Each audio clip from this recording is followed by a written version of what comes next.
The following podcast is a Vasilis Skarlias production. Hello everyone, I'm Saloni. And I am Vasilis. We run ChangemakerZ, a student-run initiative that aims to empower, educate, and connect GenZers interested in entrepreneurship.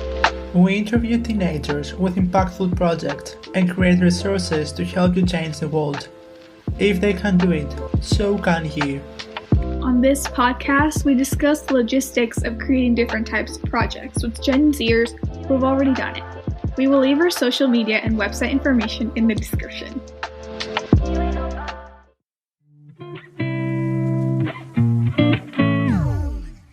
Well, welcome to the first episode of GenZers to Rise podcast season 2. We have a special guest for you today.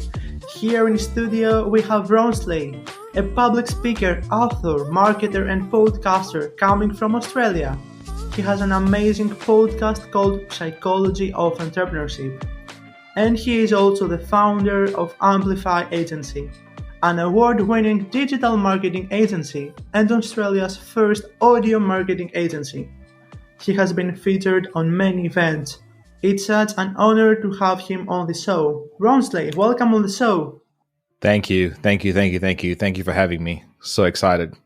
So tell us a little more about your background in business and psychology. Yeah, mainly I think background in entrepreneurship is important just because my first business was a restaurant, and so I people would tell me all the time that I cook good food, right? So when I decided to open my first business, I was like, oh yeah, let's go and monetize my passion. And I opened a restaurant, spent like, I don't know, 250 grand setting it up, marketing, images, website, in back of house, front of house team, the internals of the restaurant, the menu, all that stuff before I even opened the door. So it's already like, $250,000 in debt before I could even earn any money. And it was fascinating because I realized that I could have been the best chef in the world, but if people didn't know that they had to come to this restaurant to eat food, it would just be kind of pointless. And you know what? Like, I learned a lot of things having a restaurant and having an old school business, in my opinion, because the business model around restaurants, especially in Australia, is kind of broken. It's very difficult to, as a starter, to make profit until you like maybe have a couple of restaurants. The few things that don't go in our favor here, like minimum wage is high. There's a lot of different things that actually are not conducive to the business model of restaurant. Anyway, long story short, 3 months after being married, my restaurant shut on me overnight, and I had $500,000 of debt. Actually 478,000 to be exact. And I think that's when the true entrepreneurship journey began, because it was like I didn't want to declare bankruptcy, because if I did, I could not open a business for the next 5 years, and that I didn't want to do that. And I just could not imagine having a job, which I did, by the way. I had a job like in 2 days from the restaurant shutting, but I couldn't hold a job. I had like 5 jobs in 6 months or something stupid. So I knew that I couldn't go back to working for someone. So business has always been super fascinating for me, like a personal growth journey. And then from that point, learning to create different types of businesses by actually finding the people first and then solving a need, as opposed to here's an idea, I'll build it and they will come. And I think that was my biggest entrepreneurial lesson, is you might build it, they won't come. you got to find them and say, hey, what do you want? Let me build it for you. So that's my the start of my business journey, I suppose, or my entrepreneurship journey. Psychology, I Saloni, you'll appreciate this. I'm Indian, so we first study IT to figure out what we want to do with the rest of our life. That is a given. So I did software engineering, and then I did a master's of software engineering coming to Australia. And when I came here, I realized the workload is like stupidly low.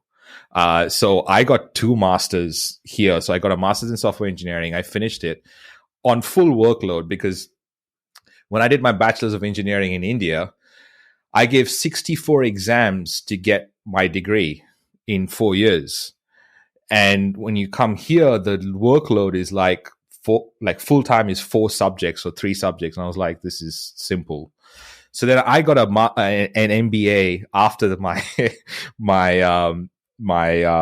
software engineering degree in Australia. So I got another master's in business, and I specialized in leadership and psychology, and that opened up a whole bunch of stuff. So I don't know whether I am qualified to talk on any one of those topics, but I realize that I'm just a student of both psychology and entrepreneurship.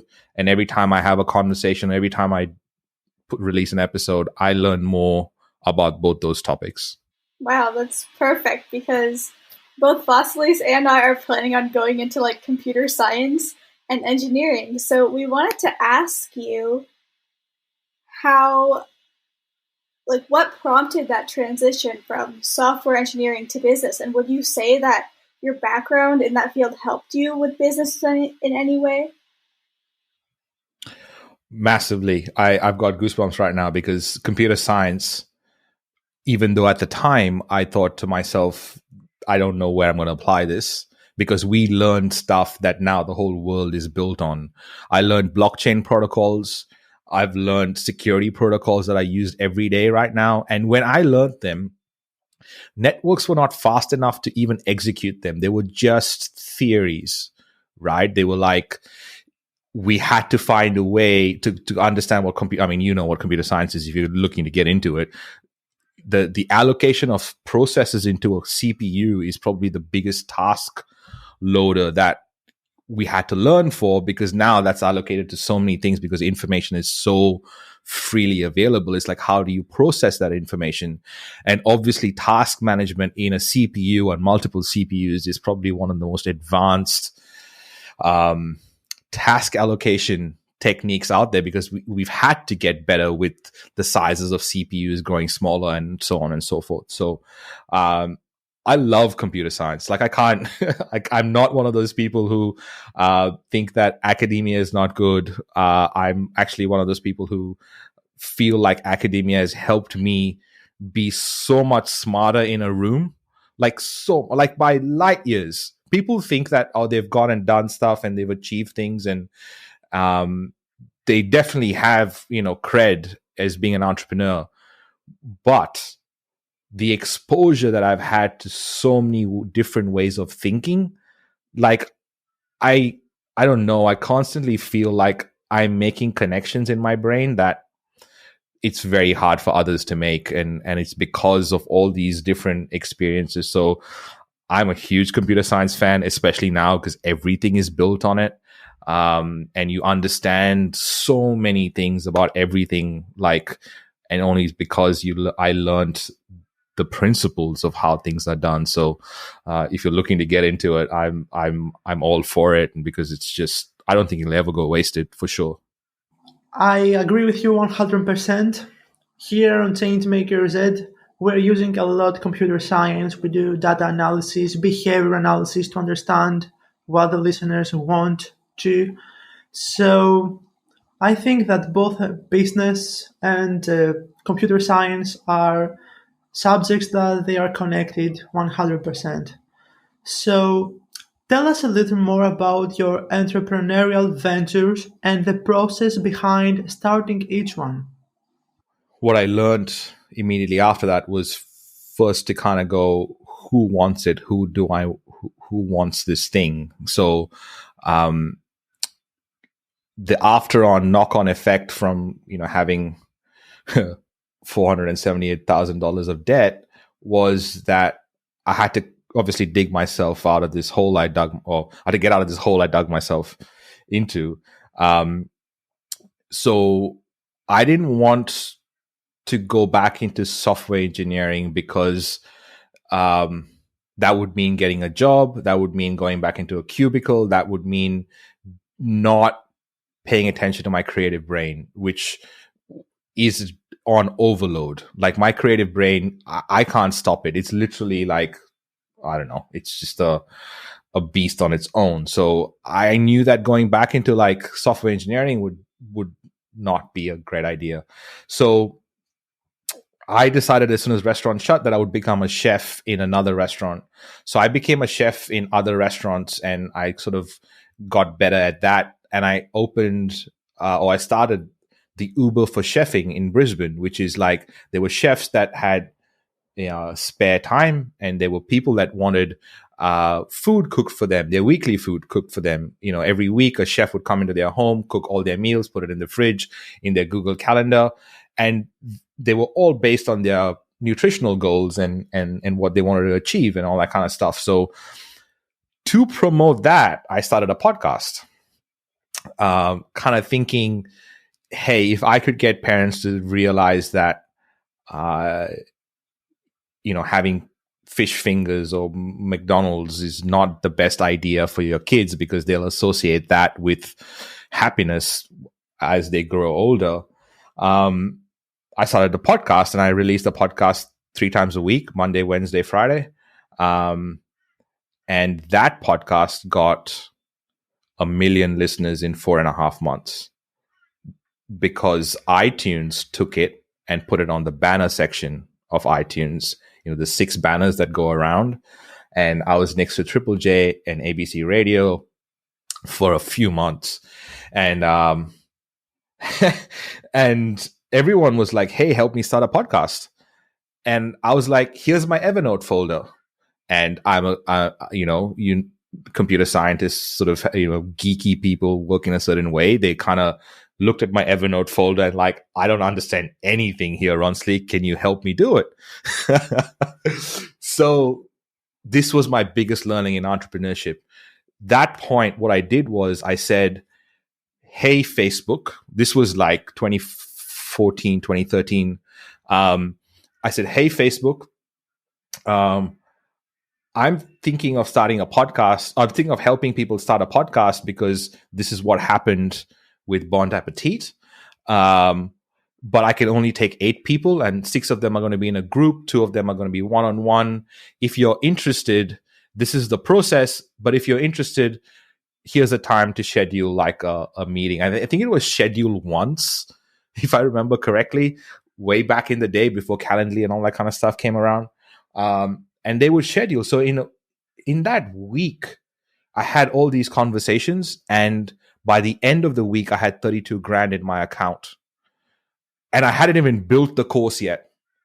And I was just like, wait a minute, this is entrepreneurship. And then obviously the 32 grand didn't stay with me because I had to pay this debt off, right? So the money went straight away. But I created 17 or 18 versions of that. And I just paid my debt off basically by kind of going, hey, I have 8 spots. Does anyone want it?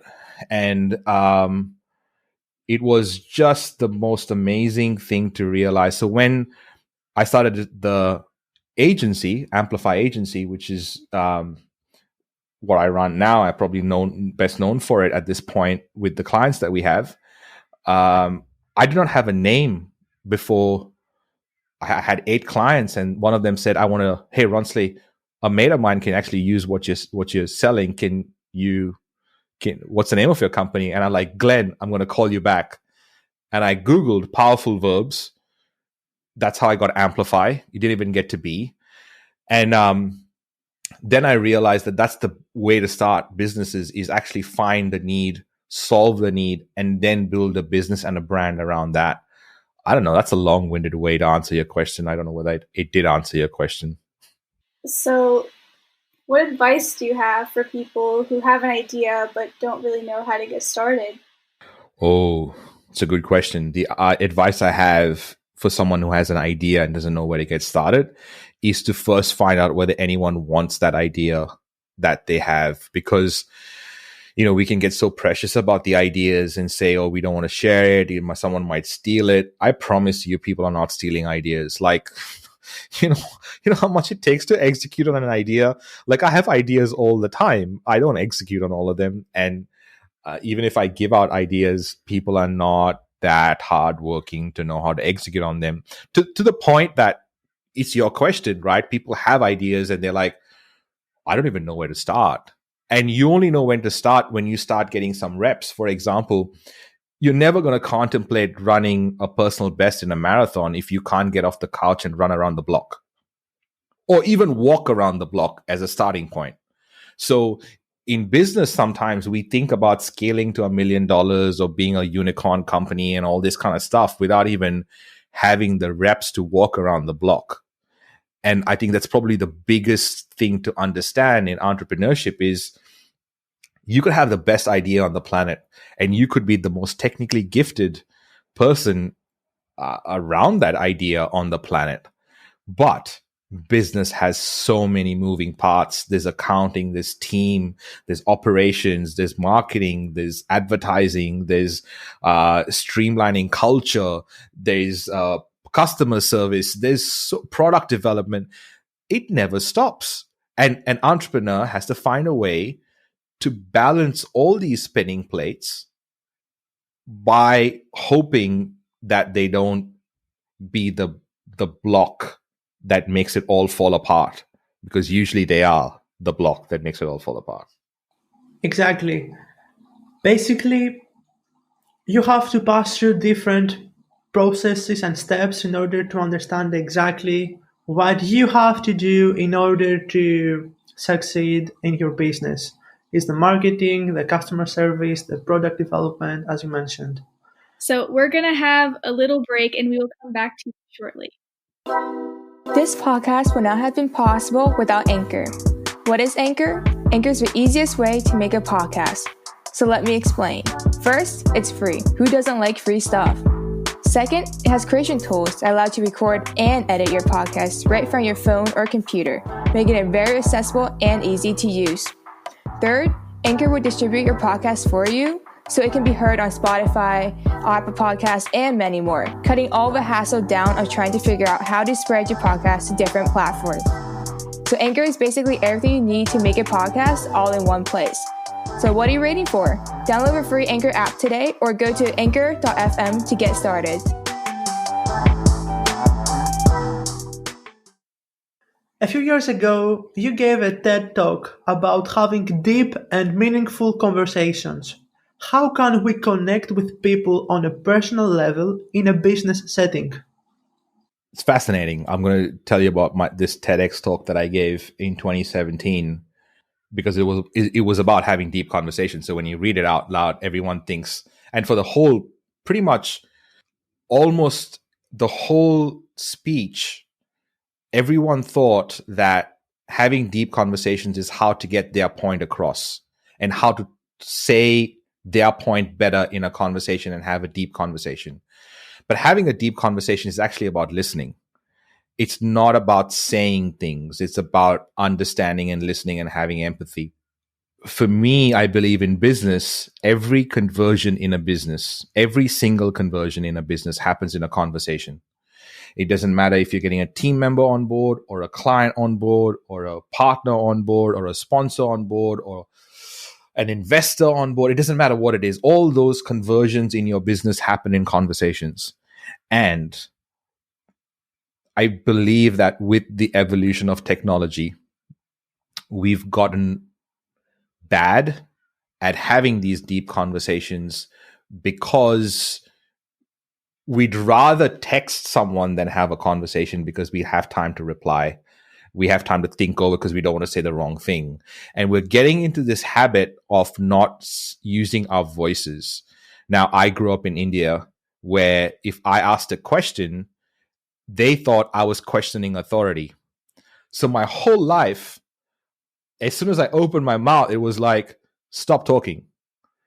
And it's funny because now I've built a whole business and everything I do is around making sure people don't do that. people say what they have to say. And I feel like the more people correct me, the more people say, I don't agree with what you said, Ronsley, the better I am, because I get a chance to refine my argument.